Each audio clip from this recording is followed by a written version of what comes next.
नमस्कार, capital TV का खास शो यूपी का दंगल देख रहे हैं आप। मैं हूं आपके साथ पूजा। उत्तर प्रदेश विधानसभा चुनाव के लिए प्रत्याशियों की पहली लिस्ट बीजेपी ने जारी कर दी है। इसमें पहले और दूसरे चरण के उम्मीदवारों के नामों का ऐलान किया गया। इस लिस्ट में बीजेपी ने 107 लोगों को टिकट दिया है। लिस्ट की खास बात यह है कि बीजेपी ने 60% टिकट ओबीसी और दलित प्रत्याशियों को दिए हैं। चर्चाओं के विपरीत सीएम योगी आदित्यनाथ अब गोरखपुर शहर से चुनाव लड़ेंगे, जबकि डिप्टी सीएम केशव प्रसाद मौर्य प्रयागराज की सिराथू सीट से ही टक्कर देंगे। तो बीजेपी की इस लिस्ट पर ही आज यूपी के दंगल में चर्चा करेंगे। चर्चा के लिए हमारे साथ स्टूडियो में मौजूद हैं कैपिटल टीवी के editor in chief doctor Manish Kumar. Doctor साहब, बहुत बहुत स्वागत है आपका। धन्यवाद। कई दौर की बैठकें हुई, मंथन काफी दिनों तक चला। अब आज प्रत्याशियों के नामों की घोषणा हो गई है। पहली सूची में 107 उम्मीदवार है, पर योगी आदित्यनाथ की सबसे पहले बात कर लेते हैं, क्योंकि लग रहा था कभी वो मथुरा से चुनाव लड़ेंगे तो कभी अयोध्या से लड़ेंगे, पर वो गोरखपुर से ही मैदान में उतरने को तैयार है। देखिए, भारतीय जनता पार्टी एक वेल ऑयल्ड ऑर्गेनाइज्ड पार्टी है और इसमें बाकायदा जो डिसीजंस लिए जाते हैं वो कुछ उसको कह सकते हैं कि मापदंडों के ऊपर लिया जाता है। अब योगी आदित्यनाथ कहाँ से लड़ेंगे, उन्होंने तो कह दिया कि भाई पार्टी जहाँ तय करेगी, लेकिन अब जो खबर आ रही है कि जो पार्टी ने ये तय कर दिया कि commander in chief Yogi Adityanath हैं। ये हमने 3 महीने पहले ही जब आरएसएस के वरिष्ठ लीडर्स चित्रकूट में बैठे थे और वहाँ पे जो बातचीत हुई, वहाँ पे जो निर्णय हुआ, उसके बाद से ही ये तय कर दिया गया है कि चाहे वो कैंडिडेट का मसला हो, चाहे वो प्रचार का मसला हो, चाहे कुछ भी हो, Yogi Adityanath is going to be the commander in chief. केंद्र से अलग तरीके से सब कुछ होगा, राज्य के स्तर पे अलग काम होगा, लेकिन जो मेन जो पूरा कैंपेन को जो अपने हिसाब से लेके चलेंगे वो योगी आदित्यनाथ। संगठन की तरफ से कहा गया कि भाई आप मथुरा से भी लड़ सकते हैं, अयोध्या से भी लड़ सकते हैं, लेकिन ये आप पे डिपेंड करता है कि आप कहाँ से लड़ना चाहते हैं। योगी आदित्यनाथ ने कहा कि मैं गोरखपुर शहरी क्षेत्र से चुनाव लड़ूंगा। क्यों किया ये, क्यों हुआ ये फैसला? वो फैसला इसलिए हुआ, बहुत सारी पार्टी के अंदर में भी पुल्स, पुशेस, प्रेशर हर पार्टी के अंदर होती है। कोई बहुत बड़ी बात नहीं, डेमोक्रेसी का ये खेल ये निराला है। योगी आदित्यनाथ मथुरा में लड़ते, नया ट्रेन होता, नई जगह होती, उनको कैंपेन में वक्त देना होता। अयोध्या में भी टच एंड गो सिचुएशन था, लेकिन गोरखपुर तो इनका अपना पिच है। वो तो बाबा वहां जाएंगे भी नहीं, कैंपेन करने के लिए वो नहीं भी जाएंगे, वैसे भी जीत के चले आएंगे। आपने देखा होगा कि किस तरीके से गोरखपुर के पास अपनी इस यात्रा को, रथ यात्रा को अखिलेश लेकर के गए, लेकिन गोरखपुर के अंदर नहीं घुसे, मऊ के साइड से निकल गए, बाहर से बाहर। क्यों?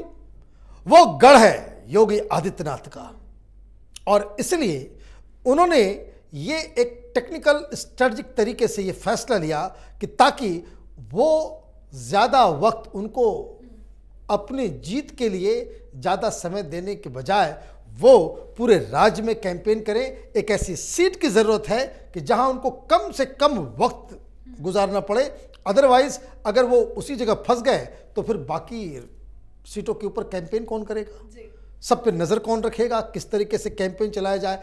अब इसका मतलब ये है कि योगी आदित्यनाथ ने ये फैसला कर लिया है, तो अब सारी चर्चाएं इसके ऊपर खत्म हो गई। चर्चाएं तो खत्म हो गई आपने कहा, लेकिन विपक्ष को भी इस बात का इंतजार था, क्योंकि जब चर्चाएं चल रही थी मथुरा या अयोध्या से, तो यहां से अखिलेश ने भी हुंकार भर दी कि पार्टी जहां से चाहेगी मैं भी चुनाव लड़ूंगा। पर जैसे ही गोरखपुर का नाम फाइनल हुआ है, अब अखिलेश कह रहे हैं कि बीजेपी ने पहले ही उन्हें घर भेज दिया। देखिए, अखिलेश आजकल बहुत अच्छी बैटिंग कर रहे हैं और बहुत ही सोफिस्टिकेटेड अटैक, 1 पॉइंट एजेंडा उनका है कि योगी आदित्यनाथ के ऊपर कटाक्ष करें, और कुछ अच्छे अच्छे कटाक्ष भी वो कर रहे हैं, और ये नोक झोंक राजनीति में होना चाहिए और ये ज़रूरी भी है। लेकिन योगी आदित्यनाथ अभी तक चुप हैं।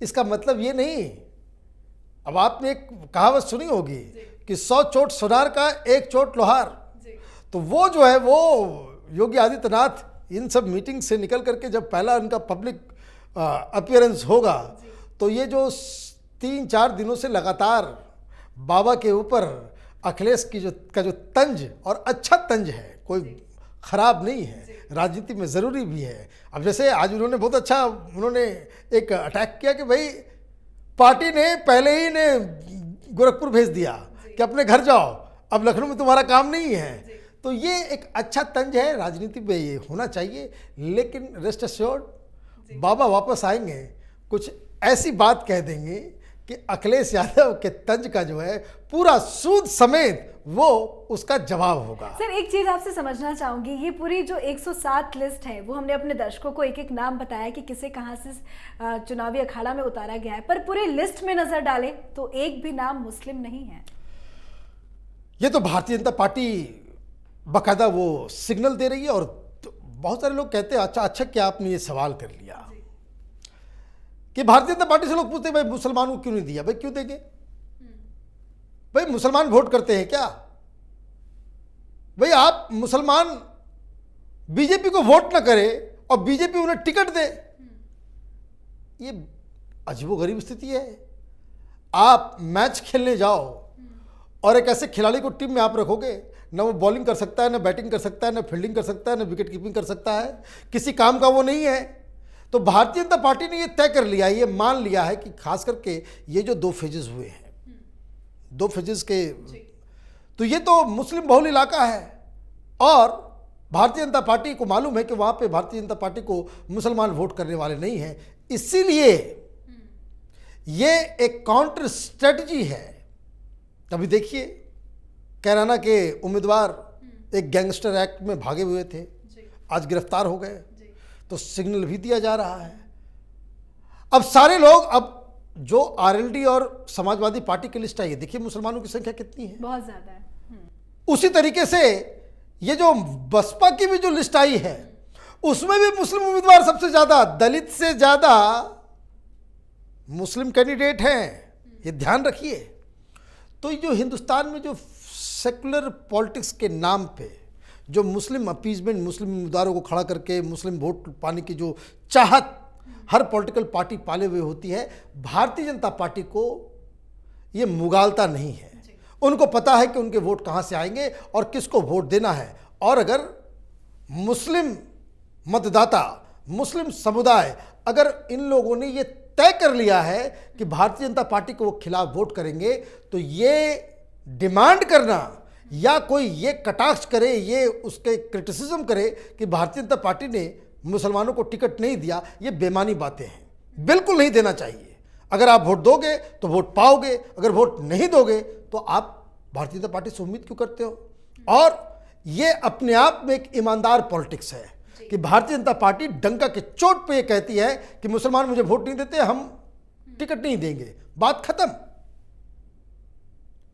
और जो बेईमान किस्म की पार्टियां होती हैं वो मुसलमानों को टिकट भी देते हैं, सीट भी जीतते हैं, लेकिन जो सत्ता की हिस्सेदारी होती है उसके बेनिफिट से मुस्लिम समाज को बिल्कुल अलग रखते हैं। अब देखिए समाजवादी पार्टी की सरकार थी, ओवैसी सही कहते हैं कि मुसलमानों के खैरात पे ये सेकुलर पार्टी के लोग चुनाव जीतते हैं और मुख्यमंत्री बनते हैं, लेकिन मुस्लिम समाज को वापस क्या मिलता है? कुछ नहीं, दंगा मिलता है। मुस्लिम समाज को और क्या मिलता है? कुछ नहीं। नौकरियां मिलती हैं तो जिस जाति का चीफ मिनिस्टर होता है उन्हें नौकरियां मिल जाती हैं, मुसलमानों को कोई पूछता नहीं। तो ये तो 2 तरह का कि राजनीति का एक सिस्टम है, एक जो खुला खुला ये कहता हो कि भाई हमको मुसलमान नहीं चाहिए, और दूसरा मुसलमान का वोट भी चाहिए और मुसलमानों के पीठ में छुरी भी मारते हैं। तो ये 2 अलग अलग किस्म की पार्टियां इस देश में। जी बिल्कुल। और 2 सवाल आखिरी मेरा आपसे, एक तो दलितों को, आपने दलितों का जिक्र किया, तो इस पूरी लिस्ट में खास चीज जो देखने को मिल रही है, दलित और ओबीसी प्रत्याशियों के नाम बहुत ज्यादा है। दूसरी बात, दलितों की जब बात हो रही है तो चंद्रशेखर को लेकर ये चर्चा चल रही थी कि वो समाजवादी पार्टी के साथ गठबंधन करेंगे, पर उन्होंने ऐलान कर दिया कि वो गठबंधन नहीं कर रहे हैं। ऐन वक्त पे अखिलेश यादव ने उन्हें धोखा दिया, दलितों का वो सम्मान नहीं करते हैं, एक बयान चंद्रशेखर ने ये भी दिया है। हाँ, ये अच्छा क्या आपने कि इनसाइड स्टोरी हमारे पास है कि क्या हुआ। चंद्रशेखर तो भारतीय जनता पार्टी के खिलाफ, चंद्रशेखर तो जहाँ जहाँ वो आंदोलन वहाँ पहुँच जाते थे, चाहे शाहीन बाग का हो तभी पहुँच गए, किसान आंदोलन हो फिर भी पहुँच गए। अब 1 महीने 10 दिन से लगातार बातचीत चल रही थी। बातचीत क्या चल रही थी? सीट शेयरिंग को लेकर के। अब जो हमारे पास खबर है वो खबर ये है कि चंद्रशेखर और अखिलेश यादव दोनों की वो तस्वीर भी खिंच गई थी। अभी ट्वीट करते हैं ना भाई, ये समाजवादी पार्टी में आकर के मिले, जैसे इसकी घोषणा होती है एक तस्वीर आ जाती है स्वागत के साथ कि आपका समाजवादी पार्टी में स्वागत है। तो ये तस्वीरें पहले ही खींची जाती हैं। वो तस्वीर की लिस्ट में चंद्रशेखर और अखिलेश यादव की तस्वीर ऑलरेडी खींची जा चुकी थी। बातचीत ऑलमोस्ट हो चुका था, सिर्फ घोषणा बाकी थी। लेकिन क्या गड़बड़ हुआ? गड़बड़ ये हुआ कि चंद्रशेखर कुछ सीटें मांग रहे थे, जिसमें 2 सीट आपको मैं बता दूं, एक गाजियाबाद और एक नोएडा। 2 सीट की उनकी डिमांड थी और भी कुछ सीटों की डिमांड थी। डिमांड तो कोई भी पॉलिटिकल पार्टी वो ज़्यादा मांगेगी, लेकिन यहां तक तय हो गया कि चुनाव जीतने के बाद चंद्रशेखर को एमएलसी बना दिया जाएगा, उनको कोई मंत्री भी बना दिया जाएगा और ये 2 सीटें आप ले लो। तो ये 2 सीटों पे बातचीत होकर के सारा कुछ होकर के उसके बाद ये हुआ कि ये वापस चंद्रशेखर अपने काडर में गए, अपने नेताओं के पास गए। सब ने कहा कि भाई इतना इतना हमारे पास वोट है, ये क्या है? 2 सीट से क्या मतलब है? कम से कम 8 सीट चाहिए। जब 8 सीट की डिमांड लेकर के वो अखिलेश यादव के पास पहुंचे तो अखिलेश यादव ने कहा कि हम सोच के बताएंगे। अब दिक्कत ये हुआ कि इतने सारे तो गठबंधन हो गए हैं। अब अखिलेश यादव के पास सीट बचे तब तो वो किसी को दें, सब तो उन्होंने बांट दिया। अब जब सब कुछ बट गया तब इनके पास तो सीट ही नहीं है। तो उन्होंने फोन किया, फोन उठा नहीं, फोन का इंतजार होता रहा और अंततोगत्वा ये डील फाइनल नहीं हो पाया। तो मन लायक सीटें नहीं मिली और काडर के अंदर ये सारा कुछ हो गया। तो चंद्रशेखर साहब का जो है पत्ता समाजवादी कुनबे से वो अलग हो गया। अब ये उसके बाद ये कह रहे हैं कि भाई ये दलित नहीं चाहिए, तो दलित विरोधी हो गए। जैसे वैसे बाकी जो राग अलापने वाले कि 5 साल तक भारतीय जनता पार्टी में रहे और तब तक उनको बड़ा ओबीसी से प्रेम था, बहुत दलित के लिए काम कर रही। मैं तो देख रहा था स्वामी प्रसाद मौर्य का कुछ बाइट, 1 सप्ताह पहले तक ये कह रहे थे कि भारतीय जनता पार्टी सरकार ने दलितों के लिए खूब काम किया, ओबीसी तो सबसे खुश हैं, उनके लिए ये योजनाएं हमने किया, हमने वो किया, सारा कुछ वो बोल रहे थे। लेकिन चुनाव आते ही जब उनका पत्ता कटने लग गया तो अचानक से सरकार जो है एंटी ओबीसी, एंटी दलित, एंटी यूथ, एंटी किसान सारा कुछ हो गया। तो उसी हिसाब से चंद्रशेखर ने भी ये सारे आरोप लगाए कि भाई दलित नहीं चाहिए, वो एंटी दलित हैं, ये है वो है, लेकिन बड़े भाई हैं। तो अब राजनीति का खेल तो यही है कि अगर आपकी मन की बात चल जाए तो जो नेता है वो मसीहा है, वो महान है, और आपकी बात नहीं चले तो वो किसान विरोधी है, तो मजदूर विरोधी है, गरीब विरोधी है, ओबीसी विरोधी है। जो जितनी भी शब्दावली आपके दिमाग में घुसती है उसके बाहर आप विरोधी लगा करके उसको जो है आप कर दे। तो ये पूरी कहानी है, लेकिन वैसे मज़ा आ रहा है देखना। मैं तो उस तारीख के लिए वेट कर रहा हूँ कि कब योगी जी बाहर निकलते हैं और अखिलेश यादव के तमाम जो तंज जो अब तक के आए हैं उसका वो करारा जवाब देते हैं। वेरी इंटरेस्टिंग चुनाव, बहुत ही वेल पॉइज्ड है, टफ इलेक्शन है, और कौन कहाँ किसको पटकनी दे दे ये कहना अभी बड़ा मुश्किल है। चलिए, बहुत बहुत शुक्रिया बातचीत करने के लिए। धन्यवाद। तो सोच समझ के पूरी प्लानिंग के साथ बीजेपी ने इस लिस्ट को बनाया है। मंथन कर पूरा विचार विमर्श कर इन नामों पर मोहर लग चुकी है। तो साथ ही बीजेपी ने जहां 20% विधायकों के टिकट काटे हैं तो 10 सीटों पर महिला उम्मीदवारों को भी उतारा है। लिस्ट में 63 मौजूदा विधायकों के नाम है तो 21 नए चेहरे को भी शामिल किया गया है। अब देखना होगा बीजेपी के ये योद्धा अपनी अपनी सीटों पर कमल खिला पाते हैं या नहीं।